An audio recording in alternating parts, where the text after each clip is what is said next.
Welcome to my channel English Sindhi buddy.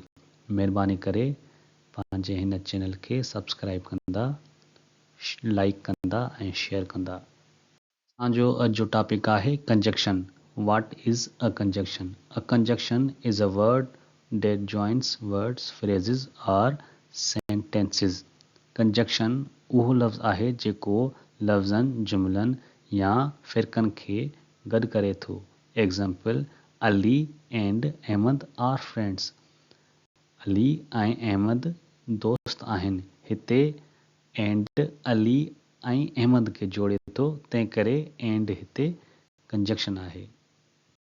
Types of conjunction. There are three main types of conjunction: coordinating, subordinating and correlative. Ordinating conjunctions.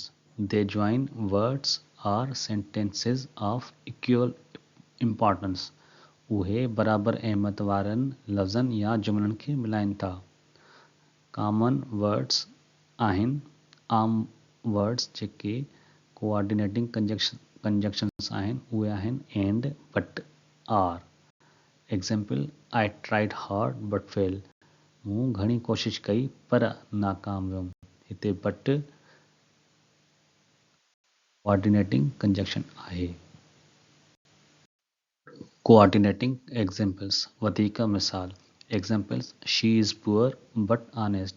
हूअ ग़रीब आहे पर ईमानदार आहे। You can take tea और coffee. तूं चांहि या कॉफ़ी वठी सघीं थो। हिते बट ऐं आर कंजक्शन आहिनि। Subordinating conjunctions. They join a main class with a independent class. उहे मुख्य जुमिले खे ताबे जुमिले सां मिलाइनि था। Common words: because, although, if, when. Example, I stayed home because it was raining. मां घर में रहियो छाकाणि त मींहुं वसे पियो। हिते because हिकिड़ो इंडिपेंडेंट क्लास खे डिपेंडेंट क्लास सां मिलाए थो, तंहिं करे हिते ही because subordinating conjunction आहे। Correlative conjunctions. They work in pairs.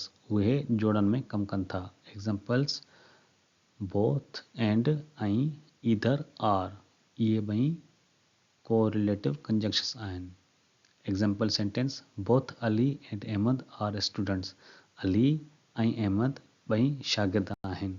हिते both ऐं and कोरिलेटिव कंजक्शंस आहिनि, छो त उहो पाण में गॾिजी कमु कनि था।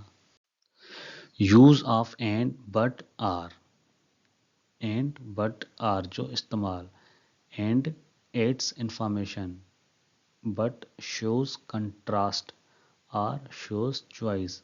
एंड मालूमात वधाए थो, बट फ़र्क़ु ॾेखारे थो, आर चूंड ॾेखारे थो। Example, he is smart and hard working. हू होशियार ऐं महिनती आहे। मिस्टेक्स, आम ग़लतियूं। Although he was tired but he worked. इहो ग़लति आहे। सही आहे, although he was tired he worked. Summary, खुलासो। Conjunctions join words and sentences. They make sentences meaningful and smooth.